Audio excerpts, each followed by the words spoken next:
So now it's time to put the rubber to the road and deliver your presentation. But what delivery style are you going to use? Thankfully, there are several that you can choose from: impromptu, extemporaneous, manuscript, and memorized. Now, an example of an impromptu speech would be an acceptance speech for an award.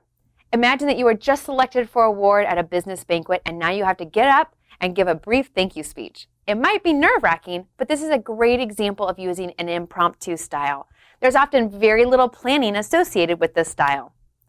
Now, extemporaneous is the most commonly used in an organization, and it will have an outline, a general idea of what you're going to cover, but you'll have a very flexible approach. This personally is my favorite type of delivery and the one that I use most often.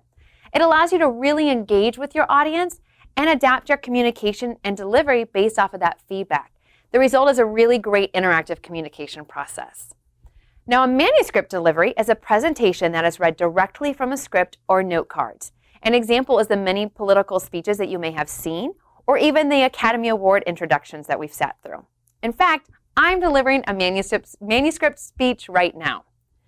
Now, a memorized delivery is just like the manuscript speech, but it's given strictly from your memory. This is one of the most difficult, in my opinion, as it requires the presenter to memorize the information, which can be made even more difficult if the speech is long. Additionally, it doesn't allow for a lot of interaction and feedback with the audience. I've had to deliver several memorized speeches in my day, early in my education, and they were not always the best. So again, there are several different types of delivery methods that you may choose to utilize. You want to consider what's going to be best for your audience, for your goals, your communication goals, and ultimately what suits you best. Good luck.